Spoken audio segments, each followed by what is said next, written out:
Hi friends, please subscribe to Amravati Media and press the bell icon for more latest updates. Chandrababu Singapore tour పరమార్థం ఏంటి? రాష్ట్రానికి పెట్టుబడుల కోసం ముఖ్యమంత్రి చంద్రబాబు నాయుడు సింగపూర్ యాత్రకు వెళ్లినట్లుగా కొన్ని రోజులుగా ప్రచారం జరుగుతోంది. తాను ముఖ్యమంత్రి అయిన తొలి రోజుల్లో సింగపూర్ బాబుగానే ముద్రపడిన నారా చంద్రబాబు నాయుడు 4వసారి ముఖ్యమంత్రి అయిన తర్వాత కూడా అదే ప్రేమను సింగపూర్ మీద కనబరుస్తున్నారు.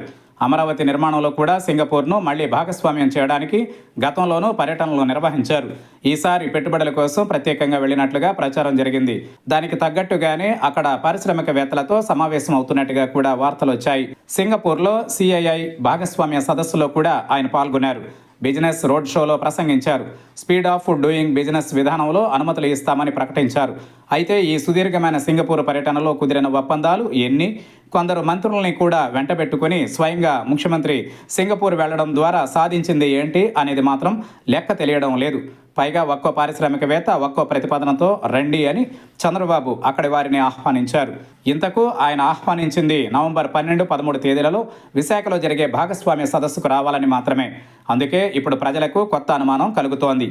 నారా చంద్రబాబు నాయుడు పెట్టుబడుల్ని రాబట్టడానికే వెళ్లారా, విశాఖ భాగస్వామ్య సదస్సు ఇన్విటేషన్లు పట్టుకుని పిలవడానికి వెళ్లారా అని చర్చించుకుంటున్నారు.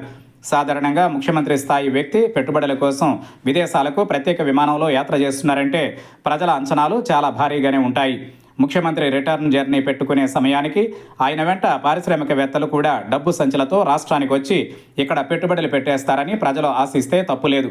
కనీసం సీఎం తన పర్యటనలో కొన్ని సంస్థలతోనైనా ఒప్పందాలు కుదుర్చుకుని వస్తారని ఆశించడంలో తప్పులేదు. ప్రస్తుతం సింగపూర్లో అలాంటివేమీ జరగనే లేదు. మీటింగులు చాలా జరిగాయి కానీ ఏవీ కాగితం మీదకు కన్వర్ట్ కాలేదు. ఫైనల్గా చంద్రబాబు నాయుడు నవంబర్లో విశాఖలో జరిగే భాగస్వామ్య సదస్సుకు ప్రతి పారిశ్రామికవేత్త ఒక్కో ప్రతిపాదనతో రావాలనే పిలుపులతో సరిపెడుతున్నారు. ఇది నిరాశ కలిగించే విషయం. విశాఖ పెట్టుబడుల సదస్సు అనేది కేవలం ఒక ప్రచార ఆర్భాటపు వ్యవహారంగా మారిపోయింది. 500కు పైగా సంస్థలతో ఒప్పందాలు కుదిరితే ఏడాది గడుస్తూ ఉండగా కనీసం 10% ఒప్పందాలైనా గ్రౌండింగ్ అయిన దాఖలాలు లేవు. అధికారికంగా ప్రభుత్వం నుంచి అనుమతులు కూడా పొందిన సంస్థల సంఖ్య 100కు పైచిలుకు మాత్రమే.